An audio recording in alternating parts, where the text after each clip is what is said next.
こんにちは、敬愛です。先月から始めたミツバチたちの毎月のご報告。今回は9月の様子をご紹介します。正直なところ、9月も引き続き苦労しています。夏分蜂群、難しい。ちょっとごちゃごちゃしていますが、こちらをご覧ください。8群れ入居した夏分蜂群ですが、当居や引っ越しで8月末の時点では5群となったのは、前回の動画でご紹介した通りです。9月にも頑張ってお世話したのですが、9月末にはかなり減少してしまいました。今回の動画でもそれぞれの巣箱ごとに9月の様子をご紹介します。また、9月はオオスズメバチの襲来が始まりました。群れを守るために取ったオオスズメバチ対策とその結果もご紹介します。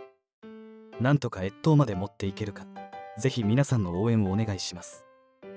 それではやっていきましょう。まずはウッドデッキ階段下の群れです。前回の動画でご紹介したように8月末に4面巣門に変えました。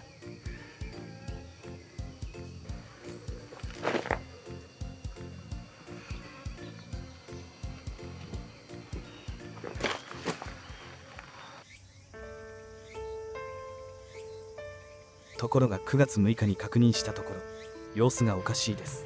蜂の出入りがなく、糖蜜体のような蜂が数匹来ています。確認したところ、見事に凍居していました。可能性としては3つ考えられます。巣虫、糖蜜体、計画的な引っ越しです。小出しを乗り越えて持ち直した群れなのでとても残念です。調子は良かったので4面巣門に変えたのが早すぎたと考えざるを得ません。次に、以前不調で別場所に移設した群れです。こちらは前回の動画で紹介したように無黄群と思われます。徐々に蜂数が減ってきてしまっています。次は桜の木の下の群れです。ウッドデッキ階段下の群れが凍居してしまったので、9月6日に急遽4面巣門をやめて巣門を狭くしました。そのおかげか凍居は免れました。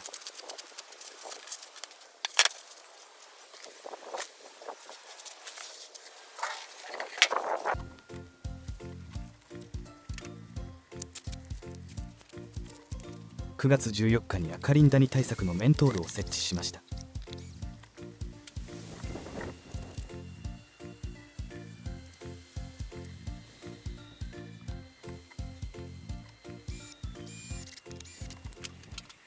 9月20日にそろそろ良いだろうと4面巣門にしました。オオスズメバチが現れ出したので、木製の巣門をかじって中に侵入されるのを防ぐためです。さらに砂糖水と花粉ペーストを給仕しました。ナンバー18の動画でご紹介したように添加糖液等ではなくて普通の砂糖水としています。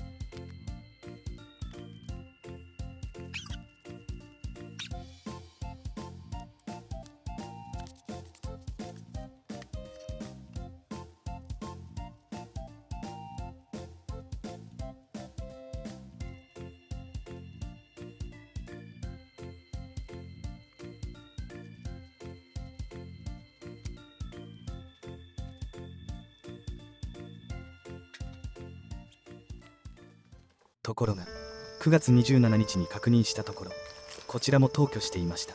八友さんによると数日前に大きな羽音がしていたということです。解体後の巣板には巣虫がいましたので、巣虫が原因の可能性が高いと思います。しばらくお出かけが減っていたのでオオスズメバチが原因かと心配していたのですが、残念です。次は玄関横から引っ越してきたと思われるウッドデッキ下の群れです。9月6日に内見したところ、小さな蜂球を作っています。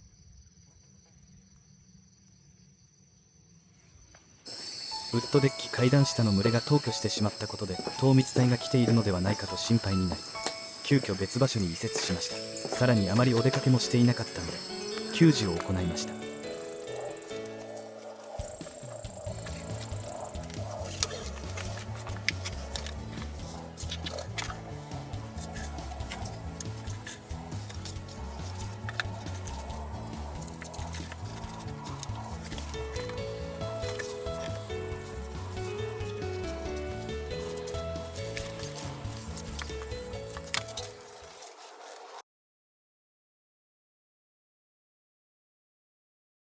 9月12日のファイバースコープの映像です。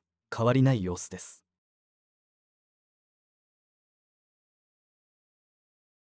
ところが9月27日に確認したところ、凍居していました。こちらも巣虫がいて今年はスムシに散々やられた年になってしまいました。最後の群れです。こちらは畑横から引っ越してきたと思われるヒノキ下の群れです。9月6日に内見したところ、元気にシマリングしています。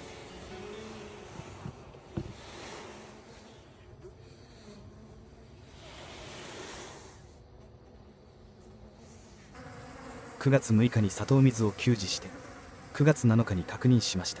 とても元気でちょっと怖いです。里水も全部飲み干していました。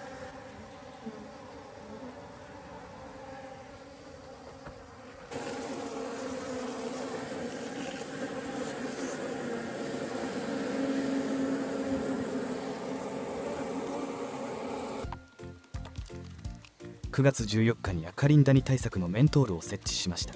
まずは 30g ほど入れて秋に備えます。これから生まれてくるウィンタービーが赤リンダニに感染しないように、この時期から冬にかけてメントールを切らさないようにします。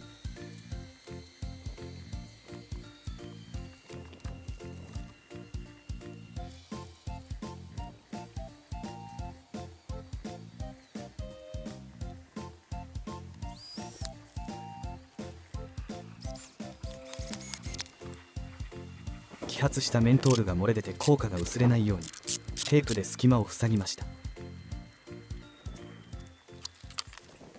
さて、この季節の厄介者といえば、はい、オオスズメバチです。粘着シートで1匹捕まえて巣箱の上に置いていたら、翌日にはこんなに取れました。オオスズメバチは集団で襲ってくるので、ミツバチが全滅する危険性があります。鉄製台で防御してもオオスズメバチが来ると籠城してお出かけしなくなってしまうという問題もあります。自然界では害虫を食べるという面で有益な面もあるオオスズメバチですが、少し駆除させてもらいました。オオスズメバチは粘着シートに捕まると救援フェロモンか何かを出すらしく、助けようとやってきた仲間が次々と粘着シートに捕まっていきます。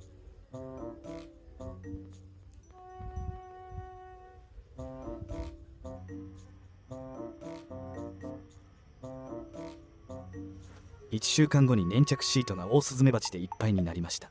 粘着性が弱まって捕まらなくなったので、ハチトモさんが黄色い粘着シートを追加してくれました。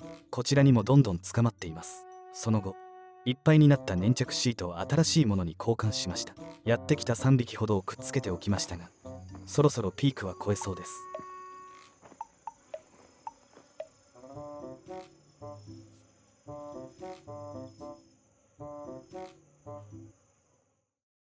今回のまとめです。8月末には5群いましたが、9月末には2群れと大幅減少してしまいました。そのうちの1つは無王群なので近々消滅してしまうと思います。残ったヒノキの木の下の群れを越冬できるようにお世話していきたいと思います。今年の敗因ですが、やはりスムシが一番の問題でした。越冬できなかった群れの巣板を残して中古住宅として春分蜂群の入居を狙ったのですが、それがスムシを増やすことになってしまったのではないかと反省しています。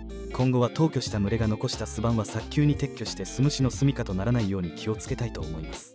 また前回もお話ししましたが、新しい蜂が生まれて蜂数が増え出すまでは4面巣門には変えないで狭い巣門のままで飼育することにも気をつけたいと思います。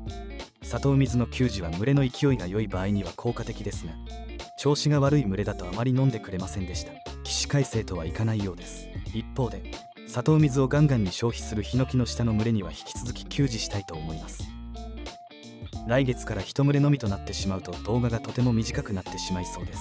来春の分蜂群捕獲に向けての準備など別の話題も含めながら動画を続けられると良いのですが、それではまた次回お会いしましょう。チャンネル登録よろしくね。